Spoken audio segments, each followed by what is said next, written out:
ખરેખર આ ટ્રીટમેન્ટ અધર than dermatologist કરાય ખરી બીજી કોઈ જગ્યાએ? ના જ કરાય.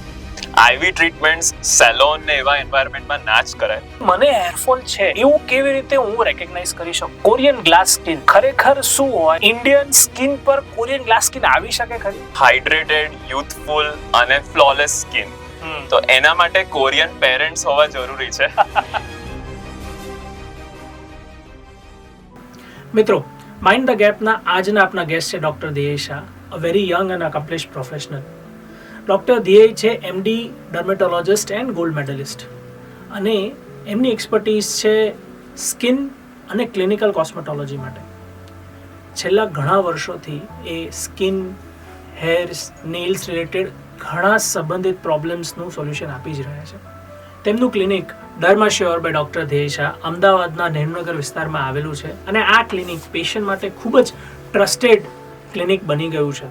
તો ચાલો શરૂ કરીએ ડોક્ટર ધ્યેય શાહ જોડે એક કેન્ડિડ કન્વર્ઝેશન, જેમાં આપણે બધા સ્કિન કેરના મિથ્સ, હેરફોલની અસલી સચ્ચાઈ અને કોસ્મેટોલોજીના ક્લિનિકલ અને ટ્રેન્ડિંગ ટ્રીટમેન્ટ શું છે એના વિશે ઓપનલી વાત કરીશું. Welcome doctor Dhyey Shah. Thank you for having me today. Sir, એક બહુ જ કોમન પ્રોબ્લેમથી આપણે શરૂઆત કરીએ. એકને. મારા ઘરમાં, આપણા એક નોર્મલ હાઉસ હોલ્ડમાં પણ એકનેના પ્રોબ્લેમ્સ બહુ જ વધી ગયા છે. બહુ જ કોમન પ્રોબ્લેમ છે. સો શું રીઝન છે એકને થવાના? સ્ટ્રેસ છે, પોલ્યુશન છે, શું કહેવાય, ફૂડ હેબિટ્સ છે? સો એકને, જેને આપણે પિમ્પલ કે ખીલ કહેતા હોઈએ છે, એ આજકાલ વધતા સ્ટ્રેસ, વધતું પોલ્યુશન, વધતું ડાયટમાં જે પણ શુગર વાળી પ્રોડક્ટ્સ આપણે લઈએ છે, સાથે ડેરી પ્રોડક્ટ્સ, પેકેજ ફૂડ અને મેદાવાળી વસ્તુ, એ બધાથી શુગર સ્પાઇક થાય છે બ્લડમાં, ઇન્ફ્લેમેશન થાય છે, અને જેને કારણે એકનેની જેમ એ સ્કિનમાં રિફ્લેક્ટ કરે છે. એ સિવાય આજકાલ હ્યુમિડિટી અને હાર્ડ વોટરને કારણે ડેન્ડ્રફ એટલો કોમન થઈ ગયો છે કે ફોરહેડ ઉપર બી એકને ઇઝ વેરી કોમન. એના સિવાય ફિમેલમાં પીસીઓએસ આજકાલ એટલું વધી ગયું છે કે જો લાઇન પાસે એકને બી કે પિમ્પલ બી બહુ કોમન થઈ ગયું છે. ઓકે. સો તમે પિમ્પલ કીધું, રાઈટ? પિમ્પલ ઘણીવાર આવે અને પછી પિમ્પલ જતું રહે, પણ એના સ્કાર્સ, એના જે પિગમેન્ટેશન હોય છે એ રહી જાય છે, રાઈટ? સો એના કોઈ યુઝ્યુઅલ ટ્રીટમેન્ટ્સ હોય જેનાથી આપણે એનું એક લોંગ ટર્મ સોલ્યુશન લાવી શકીએ?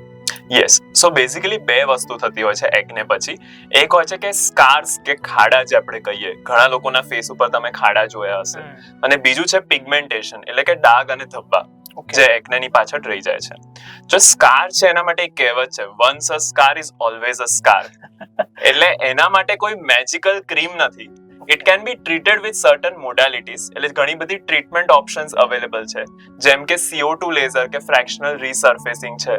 જે ખાડો છે પડી ગયો છે, એની નીચે જે ફાઇબ્રસ બેન્ડ્સ હોય એને આપણે સબસિશનથી બ્રેક કરી શકીએ. એ સિવાય ગ્રોથ ફેક્ટર્સના ઇન્જેક્શન આપી શકીએ છીએ, જેને આપણે PRP કહેતા હોઈએ છીએ. ઓકે. અને જે ડાર્ક ધબ્બા છે એના માટે સર્ટન ટોપિકલ ક્રીમ્સ મળે છે માર્કેટમાં, જેમાં એઝિલિક એસિડ, કોજિક એસિડ, આર્બ્યુટ્રિન નામના ઇન્ગ્રેડિયન્ટ્સ હોય છે, જે ડર્મેટોલોજિસ્ટના પ્રિસ્ક્રિપ્શન પછી યુઝ કરી શકાય છે સેફલી. અને એના સિવાય લેઝર ટ્રીટમેન્ટ બી હોય છે પિગમેન્ટેશન માટે. જો તમે જે આ લેઝર ટ્રીટમેન્ટ કીધું, મારા જેવા લોકોને ખરેખર લેઝર ટ્રીટમેન્ટનું નામ સાંભળીને બહુ જ બીક લાગતી હોય કે ભાઈ ફેસ બંધ થઈ ગયો. તમે કીધું ક્યુ સ્વિચ લેઝર, યસ, રાઈટ? સો મારે એ સમજવું છે કે જે આ લેઝર ટ્રીટમેન્ટ છે એ સેફ હોય? યસ, લેઝર્સ કમ્પ્લીટલી સેફ હોય છે. ત્રણ વસ્તુ ઇમ્પોર્ટન્ટ છે: ટેકનોલોજી, ટેકનિશિયન અને ડર્મેટોલોજિસ્ટ. જો એ પ્રોપરલી તમે ચૂઝ કરો તો લેઝર્સ એકદમ સેફ હોય છે. લેઝર જે હોય એ પર્ટિક્યુલરલી ટાર્ગેટ જ્યાં હોય એના ઉપર જ એક્ટ કરતા હોય છે. જેમ લેઝર હેર રિડક્શનની જે લેઝર હોય છે એ વાળને ડેમેજ કરે. પિગમેન્ટેશન માટે જે ક્યુ સ્વિચ લેઝર હોય પિગમેન્ટેશનને ડિસ્ટ્રોય કરે. બરાબર, એટલે એ એકદમ સ્પેસિફિક હોય છે. ઘણા બધા પેશન્ટ્સ જે લેઝર હેર રિડક્શન માટે આવતા હોય છે, ફિમેલ્સ બિકિની એરિયામાં કરાવે તો એ પૂછતા હોય છે કે ફર્ટિલિટી કે પ્રેગ્નન્સીને અફેક્ટ કરે કે નહીં. એવું નથી હોતું, it is very safe. Pigmentation માટે જે ક્યુ સ્વિચ તમે કીધું, એના 3 યુઝ હોય છે. એક લેઝર ટોનિંગ કે બોડીના ગ્લો માટે યુઝ થાય છે, બીજું જે છે એ ટેટુ રિમૂવલ માટે યુઝ થઈ શકે, અને ત્રીજું જે છે તમે જોયું હશે કાર્બન લગાવીને લેઝર શોટ્સ આપે છે, જેનાથી ઇન્સ્ટન્ટ ગ્લો આવે છે સ્કિનમાં. Okay, right. ડોક્ટર ધ્યેય, મારો નેક્સ્ટ ક્વેશ્ચન, ગ્લુટાથાયોન ઘણા બધા ઇન્સ્ટાગ્રામ રીલ્સમાં પણ જોયું છે. ખરેખર આ ટ્રીટમેન્ટ અધર ધેન ડર્મેટોલોજિસ્ટ કરાય ખરી બીજી કોઈ જગ્યાએ? ના જ કરાય. આઈવી ટ્રીટમેન્ટ્સ સેલોન ને એવા એન્વાયરમેન્ટમાં ના જ કરાય. It is a clinical treatment. એટલે આપણે આઈવી ગ્લુટાથાયોન જે છે એ ડોક્ટર સુપરવિઝનમાં આપવું પડે. ક્યારે એલર્જીક રિએક્શન થઈ શકે, પ્રોપર મેડિકલ હિસ્ટ્રી લેવી જરૂરી છે. લીવરની કોઈ પણ પ્રોબ્લેમ હોય, આલ્કોહોલ ઇન્ટેક વધારે હોય કે એ સિવાય કોઈ બીજી સલ્ફર એલર્જી હોય તો ગ્લુટાથાયોનથી ડ્રગ રિએક્શન બી આવી શકે છે. Otherwise it is very safe. બહુ જ સરસ મોલિક્યુલ છે glutathione. It is antioxidant and anti ageing molecule. હું આને થોડુંક સિમ્પ્લિફાય કરું આપણા ઓડિયન્સ માટે. તો જે એજિંગની પ્રોસેસ છે એમાં સ્ટ્રેસ ને પોલ્યુશન ને કારણે જે ઓક્સિડેટિવ ડેમેજ થાય, આપણા ટિશ્યુઝ ડેમેજ થાય, એને રિપેર કરે છે. એના કારણે આપણી જે એજિંગની પ્રોસેસ છે એ સ્લો ડાઉન થાય છે. જો તમે ગ્લુટાથાયોન ના લઈ શકતા હો આઈવી તો ઓરલ સપ્લિમેન્ટ્સ, ટંગ નીચેના સ્પ્રે બી આવતા હોય છે, લોઝેન્જીસ બી આવે છે. એ સિવાય ગ્લુટાથાયોન સિવાયના બીજા સપ્લિમેન્ટ્સ બી અવેલેબલ છે માર્કેટમાં જે થોડા વધારે સેફ છે. લાઈક વિટામિન સી છે, વિટામિન ઈ છે, પ્રિમરોઝ ઓઇલ છે, ફિશ લીવર ઓઇલ છે. એના સિવાય રેસ્વેટ્રોલ કરીને એક નવો મોલિક્યુલ છે. એક હમણાં બોલિવૂડમાં બી કોન્ટ્રોવર્સી ચાલે છે, એનએડી કરીને નવો મોલિક્યુલ જે આઈવી ડ્રીપ્સમાં આપે છે. હેરફોલ માટે બી આઈવી ડ્રીપ્સ અવેલેબલ હોય છે. Thank you. So doctor Devi, skin care થી હવે આપણે મૂવ થઈએ એક આપણા યુનિવર્સલ પ્રોબ્લેમ પર, હેરફોલ. સો હેરફોલના કમ્પ્લેન્ટ્સ ઓફ લેટલી બહુ જ વધી ગયા છે. સો બે પ્રશ્નો છે. એક કે મને હેરફોલ છે એવું કેવી રીતે હું રેકગ્નાઇઝ કરી શકું, અને શું રીઝન છે હેરફોલ આટલો બધો ઇન્ક્રીઝ થવાનો ઓફ લેટલી? સો બેઝિકલી આપણે જાણવું હોય કે તમને હેરફોલ છે કે નહીં, તો પહેલા તો 30-40 જેટલા વાળ ખરતા હોય એક દિવસમાં તો એ નોર્મલ કહેવાય છે. એના સિવાય જ્યારે રેન્ડમલી તમે 100 વાળને પકડો અને પુલ કરો, એમાં 10 થી વધારે વાળ ખરે તો એ એબનોર્મલ કહેવાય છે. ઘણા બધા કારણ હોઈ શકે. પહેલો છે સ્ટ્રેસ, જે શારીરિક કે માનસિક હોઈ શકે. એના સિવાય બીજું કારણ છે વિટામિનની ખામી, B12, D3, આયરન કંઈ પણ ઓછું હોય એના કારણે હેરફોલ થઈ શકે. તમે બીમાર પડ્યા હો એના કારણે હેરફોલ થઈ શકે. કોઈ દવાઓ છે કિમોથેરાપ્યુટિક, એનાથી હેરફોલ થઈ શકે. એ સિવાય આજકાલ બોરનું પાણી આવે છે, એમાં ક્ષાર બહુ વધારે હોય છે, એનો TDS હાઈ હોય છે. એના કારણે ડેન્ડ્રફ ને હેરફોલનો પ્રોબ્લેમ બહુ જ વધી ગયો છે. એ સિવાય ઘણા લોકો આજકાલ કેરાટીન ટ્રીટમેન્ટ કરાવતા હોય છે સિલ્કી સ્મૂથ હેર માટે. તો એ ટેમ્પરરી તો તમારા વાળને સરસ કરી દે છે, પણ લોંગ ટાઈમમાં એ તમારી સ્કિન તથા વાળ બંનેને ડેમેજ કરતા હોય છે, કારણ કે એમાં ફોર્માલ્ડિહાઇડ નામનું એક કેમિકલ યુઝ કરવામાં આવે છે.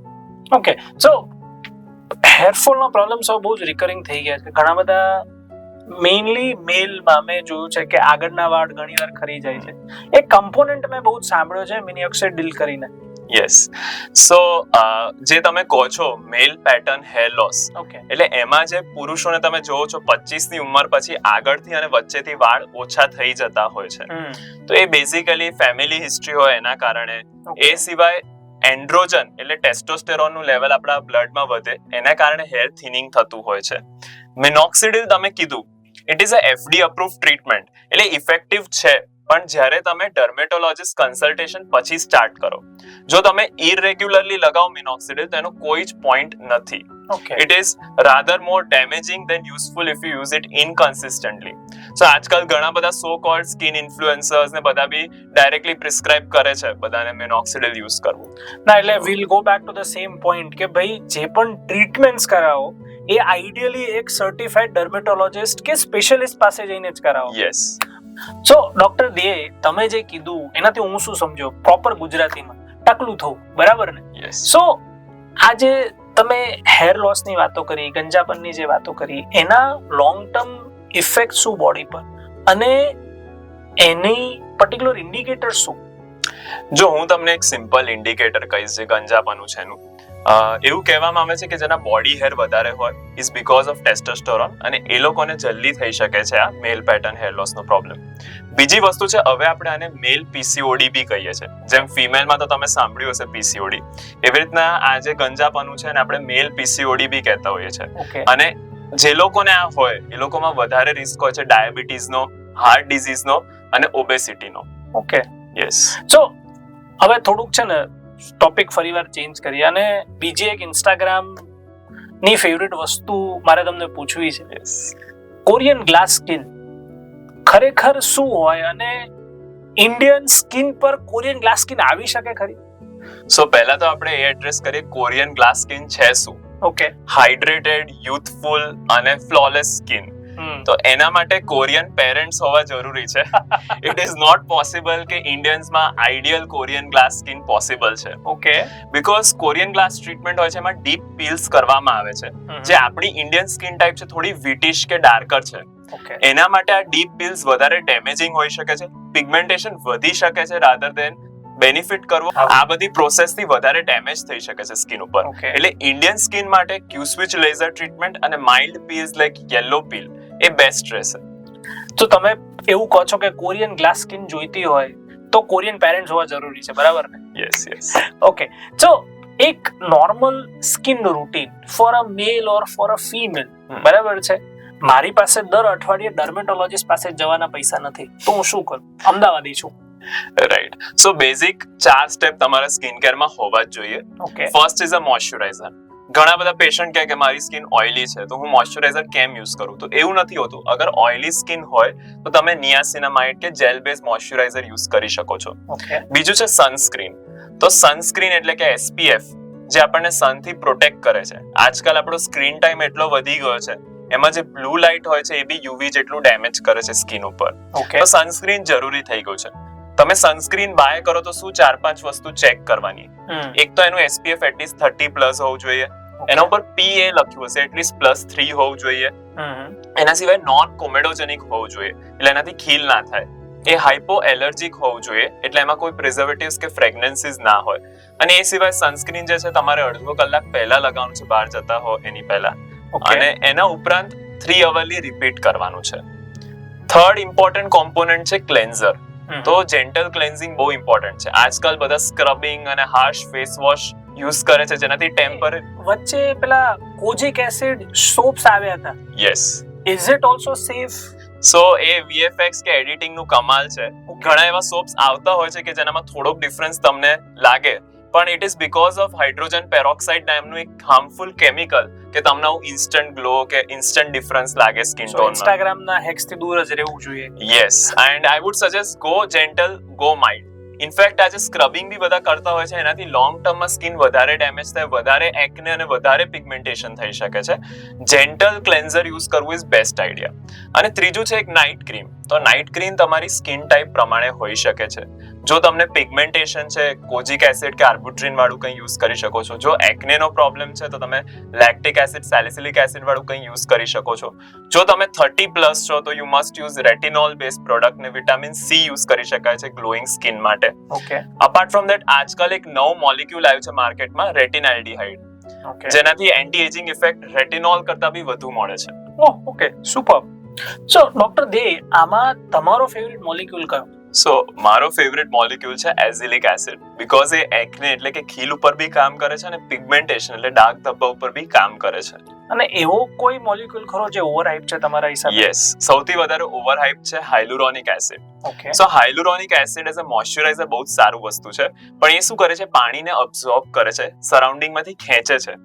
મોલિક્યુલ સાઇઝ બહુ મોટી હોય તે સ્કિનની અંદર જ નહીં જાય, તો એના કારણે રાધર દેન હાઇડ્રેશન એ ડિહાઇડ્રેટ બી કરી શકે.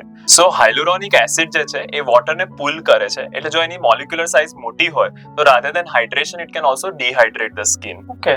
Yes. Thank you so much doctor.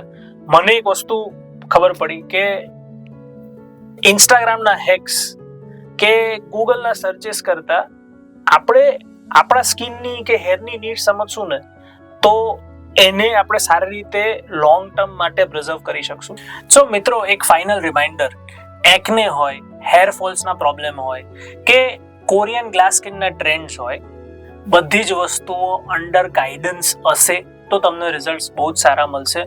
Thank you so much doctor Dhyey to give a very honest answers કે જેનાથી એક નોર્મલ વ્યક્તિને પણ ઘણા બધા મિથ્સ ક્લિયર થઈ શકે છે. Thank you so much for that. મિત્રો, આજના આપણા ગેસ્ટને થેન્ક યુ કહીશું. મળીએ નેક્સ્ટ એપિસોડમાં.